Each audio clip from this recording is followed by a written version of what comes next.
Hello friends, welcome to my channel. Friends, మీకు మా video నచ్చినట్లయితే వీడియోని లైక్ చేయండి, అలాగే ఛానల్ని సబ్స్క్రైబ్ చేసుకోండి. తన తండ్రి రఘు బ్రతికే ఉన్నాడు అని తెలుసుకున్న సీత అసలు ఏం జరిగింది, రఘు బ్రతికే ఉండడం ఏంటి తెలుసుకోవాలి అంటే ఈ వీడియోని ఎక్కడ స్కిప్ చేయకుండా చివరి వరకు చూడండి.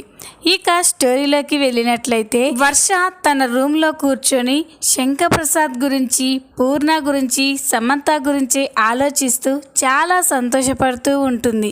ఇంతకు ముందు శంకర్, పూర్ణ తనతో ఎంత ప్రేమగా ఉండేవాళ్ళో, ఎంత ప్రేమగా మాట్లాడేవాళ్ళో అవన్నీ గుర్తు చేసుకొని వర్ష మురిసిపోతూ ఉంటుంది. తాతయ్య, నానమ్మ, మీరెవరో తెలియక ముందు మీ ప్రేమని నేను పొందాను, కానీ ఇప్పుడు మీరే నా సొంత వాళ్ళని తెలిసాక మిమ్మల్ని కలుసుకోలేకపోతున్నాను. తొందరలోనే మన మధ్య ఉన్న అడ్డుతెర తొలగించి మీ దగ్గరికి వచ్చేస్తాను అని వర్ష అనుకుంటూ ఉంటుంది. ఇంతలోనే హాస్పిటల్కి టైం అవ్వడంతో వర్ష హాస్పిటల్కి బయలుదేరుతుంది. వర్ష హాస్పిటల్కి వెళ్ళిన తర్వాత అక్కడ పేషెంట్లందరినీ కూడా పరామర్శిస్తూ వాళ్ళకి టైంకి ట్యాబ్లెట్స్ ఇస్తూ వర్క్ చేసుకుంటూ ఉంటుంది. ఇక అప్పుడే కళ్యాణ్ కూడా పక్కనే ఉన్న పేషెంట్ని చెక్ చేస్తూ ఉంటాడు. ఇంతలోనే సిస్టర్ నిర్మల అక్కడికి వచ్చి చాలా కంగారు పడుతూ డాక్టర్ డాక్టర్ అని కంగారు పడుతూ ఉంటుంది. సిస్టర్ అలా కంగారు పడుతూ ఉండడాన్ని చూసి సీతా కళ్యాణ్ ఆశ్చర్యపోతాడు. ఇక వెంటనే కళ్యాణ్, ఏంటి సిస్టర్, ఏం జరిగింది, ఎందుకు అంత టెన్షన్ పడుతున్నావు అని అంటాడు. అప్పుడు సిస్టర్, టెన్షన్ కాదు సార్, సంతోషం అని చెప్పగానే కళ్యాణ్, సంతోషమా, దేనికి సిస్టర్ అని అడుగుతాడు. అప్పుడు సిస్టర్, సార్, మీరు ఇన్ని రోజులు చేసిన కష్టం ఫలించింది. మీరు 25 సంవత్సరాలుగా పడ్డ శ్రమ ఈరోజు నెరవేరింది సార్ అని చెప్పగానే కళ్యాణ్, ఏంటి సిస్టర్ మీరు అనేది, అంటే ఆ పేషెంట్కి స్పృహ వచ్చిందా అని అంటాడు. అప్పుడు సిస్టర్, అవును సార్, ఆ పేషెంట్కి ఇందాకే స్పృహ వచ్చింది, వెంటనే ఆ విషయం మీతో చెప్పడానికి వచ్చాను అని చెప్పగానే ఇక కళ్యాణ్ చాలా సంతోషపడతాడు. నిజమా సిస్టర్, నిజంగా ఇది మనం సాధించిన గొప్ప విజయం అని అంటాడు. వీళ్ళు ఇలా మాట్లాడుకుంటూ ఉంటే వర్షకి ఏమీ అర్థం కాదు. ఏంటి సార్ మీరు అనేది, ఒక పేషెంట్ 25 సంవత్సరాల నుండి ఇదే హాస్పిటల్లో ఉండి ట్రీట్మెంట్ తీసుకుంటున్నారా అని అంటుంది. అప్పుడు కళ్యాణ్, అవును సీత, నువ్వు ఇంతవరకు ఆ పేషెంట్ని చూడలేదు కదా, తన గురించి ఇప్పుడు చెప్తాను విను అని చెప్పి ఇక కళ్యాణ్ చెప్తూ ఉంటాడు. 25 సంవత్సరాల క్రితం ఒక కార్ యాక్సిడెంట్లో మొత్తం కాలిన గాయాలతో ఒక పేషెంట్ మన హాస్పిటల్లో అడ్మిట్ అయ్యారు. అతను అడ్మిట్ అయినప్పుడు అతను చనిపోతాడా బ్రతుకుతాడా అని ఎవరికీ తెలీదు. మేము మాత్రం ఆ దేవుడి మీదే భారం వేసి అతనికి ట్రీట్మెంట్ చేస్తూ వచ్చాం అని చెప్పగానే ఇక వర్ష ఆశ్చర్యపోయి చూస్తూ ఉంటుంది. ఇక అప్పుడే కళ్యాణ్, ఇందులో ఇంకొక వింత విషయం ఏంటో తెలుసా వర్ష, ఆ వ్యక్తి ఇక్కడ ఉండి 25 సంవత్సరాలు అవుతున్నా కూడా అతని కోసం ఎవరు తన వాళ్ళంటూ రాకపోవడం అని కళ్యాణ్ చెప్పగానే వర్ష షాక్ అయిపోతుంది.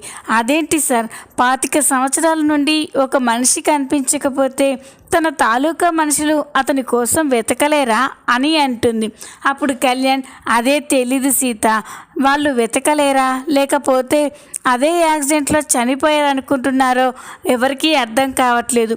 మేము అతనికి స్పృహ వచ్చాక తన వాళ్ళకి అప్పచెప్పాలని ఇన్ని రోజులు శ్రమించాం. ఇన్నాళ్ళకి మా శ్రమ ఫలించింది, ఆ పేషెంట్కి స్పృహ వచ్చింది, పదండి చూద్దాం అని అందరూ కూడా ఆ పేషెంట్ దగ్గరికి వెళ్తారు. ఇక కళ్యాణ్ ఆ పేషెంట్ దగ్గరికి వెళ్ళి ట్రీట్మెంట్ చేస్తూ ఉంటాడు. ఇక సీత కూడా అక్కడికి వెళ్ళి ఆ పేషెంట్ని చూస్తూ ఉంటుంది. అలా ఆ పేషెంట్ని చూడగానే వర్షకి ఏదో గుర్తొస్తూ ఉంటుంది. ఆ పేషెంట్ని ఎక్కడో చూసిన మొహంలా వర్షకి అనిపిస్తూ ఉంటుంది. ఇక మనసులో, ఇదేంటి, ఇతన్ని నేను ఎక్కడో చూశాను, ఎక్కడ చూశాను అని బాగా ఆలోచిస్తూ ఉంటుంది. అలా ఆలోచిస్తూ ఉండగా ఇంతకు ముందు సమంత తనతో చెప్పిన మాటలు గుర్తొస్తాయి. వర్ష ఒకరోజు శంకర్ ఇంటికి వెళ్ళిన తర్వాత అక్కడ ఉన్న సీతా రఘు ఫోటోలను చూసి వర్ష సమంతతో, సమంత ఎవరు వీళ్ళు అని అడుగుతుంది. అప్పుడు సమంత, వీళ్ళ వర్ష, వీళ్ళు మా అమ్మ నాన్న రఘు సీతాలు. నేను చిన్నప్పుడే వీళ్ళిద్దరూ చనిపోతే నాని తాతయ్యే నన్ను తల్లిదండ్రుల్లా పెంచారు అని సమంత చెప్పిన మాటలు గుర్తొచ్చి వర్ష ఒక్కసారిగా స్టన్ అయిపోతుంది. ఎందుకంటే ఆ బెడ్పై ఉన్న పేషెంట్ ఎవరో కాదు, తన కన్న తండ్రి రఘు. అది గుర్తు చేసుకొని వర్ష అంటే ఈ పేషెంట్ నా కన్న తండ్రి రఘు అని అనుకొని చాలా ఎమోషనల్ అవుతూ ఉంటుంది. నాన్న అని పిలవబోతూనే పక్కనే ఉన్న కళ్యాణ్ని చూసి ఆగిపోతుంది. ఇక కళ్యాణ్ రఘుకి ట్రీట్మెంట్ చేస్తూ ఉంటే వర్ష కంగారు పడిపోతూ ఉంటుంది. తన తండ్రికి ఏమీ కాకూడదు అని దేవుణ్ణి ప్రార్థిస్తూ ఉంటుంది. ఇక వెంటనే డాక్టర్ దగ్గరికి వెళ్ళి, సార్ ఇప్పుడు ఇతని కండిషన్ ఎలా ఉంది? ఏ ప్రాబ్లం లేదు కదా, ప్రమాదం ఏమీ లేదు కదా అని వర్ష కంగారు పడుతూ ఉంటుంది. అది చూసి కళ్యాణ్, ఏంటి సీత, ఎందుకు అంతలా కంగారు పడుతున్నావు? అతను ఏదో సొంత మనిషిలాగా అని అంటాడు. అప్పుడు వర్ష, అదేం కాదు సార్, 25 సంవత్సరాల నుండి ఇక్కడే ఉంటున్నారు అన్నారు కదా, అతని కండిషన్ ఎలా ఉందో తెలుసుకోవాలి అని అలా అడిగాను అంతే. ఇప్పుడు ఎలా ఉంది సార్ అని అడిగితే కళ్యాణ్, పర్లేదు సీత, తన హెల్త్ పరంగా బాగానే ఉన్నాడు, కానీ తన తలకి బలంగా గాయం అవ్వడం వల్ల, ఆ యాక్సిడెంట్లో జరిగిన సంఘటన వల్ల అతను తన గతాన్ని పూర్తిగా మర్చిపోయినట్టున్నాడు అని చెప్పగానే వర్ష షాక్ అయిపోతుంది.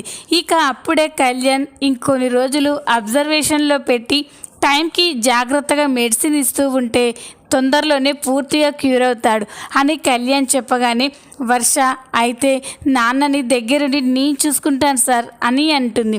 వర్ష అలా అనేసరికి కళ్యాణ్ షాక్ అయిపోతాడు. ఏంటి సీత, ఏమన్నావు అని అంటాడు. ఇక వెంటనే వర్ష తేరుకొని, అదే సార్, ఇతన్ని దగ్గరుండి నేను చూసుకుంటాను అంటున్నాను అని వర్ష అంటుంది. అప్పుడు కళ్యాణ్, అదేంటి సీత, ఇతన్ని చూసుకోవడానికి చాలామంది నర్సులు ఉన్నారు, నువ్వే ఎందుకు ఉండాలి, నీకు కింద చాలా వర్క్ ఉంటుంది కదా అని అంటాడు. అప్పుడు వర్ష, పర్వాలేదు సార్, నాకు ఎంత వర్క్ ఉన్నా కూడా నేను ఇతన్ని దగ్గరుండి చూసుకోవాలి, ఆ బాధ్యత నాకుంది అని వర్ష అంటుంది. వర్ష అలా అనేసరికి కళ్యాణ్ కూడా, సరే సీత, నీ ఇష్టం అని చెప్పి అక్కడి నుంచి వెళ్ళిపోతాడు. అందరూ అక్కడి నుంచి వెళ్ళిపోయిన తర్వాత వర్ష రఘు చెయ్యి పట్టుకొని చాలా ఎమోషనల్ అయి ఏడుస్తూ ఉంటుంది. నాన్న, ఇన్ని రోజులకి మళ్ళీ మిమ్మల్ని చూస్తాను అనుకోలేదు, నాకు నానమ్మ, తాతయ్య, అక్క మాత్రమే ఉన్నారు అనుకున్నాను, కానీ నా తండ్రి మీరు బ్రతికే ఉన్నారు అని నేను ఈరోజే తెలుసుకున్నాను. మీరు బ్రతికే ఉన్నారు అని నానమ్మకి, తాతయ్యకి, సమంతకి తెలిస్తే వాళ్ళు ఎంత సంతోషిస్తారో, వెంటనే వాళ్ళకి ఫోన్ చేస్తాను అని తన ఫోన్ తీస్తుంది. కానీ ఇంతలోనే వర్షకి ఒక విషయం గుర్తొస్తుంది. వద్దు, ఇప్పుడప్పుడే నాన్న గురించి తాతయ్య వాళ్ళకి చెప్పలేను, ఎందుకంటే నాన్నతో కొన్ని రోజులు నేను గడపాలి. ఇన్ని రోజులు నాకంటూ ఎవరూ లేరనుకున్నాను, కానీ నాకు అందరూ ఉన్నారు, వాళ్ళ దగ్గరికి ఎలాగో వెళ్ళలేను, నాన్నతో అయినా కొన్ని రోజులు సంతోషంగా ఉండాలి, కూతురుగా అతన్ని జాగ్రత్తగా నేనే చూసుకోవాలి అని వర్ష అనుకుంటుంది. ఈ విధంగా వర్ష తన కన్న తండ్రి రఘుని చేరుకుంటుంది. ఈ వీడియో కనుక మీకు నచ్చినట్లయితే లైక్ చేయండి, సబ్స్క్రైబ్ చేసుకోండి. Thanks for watching.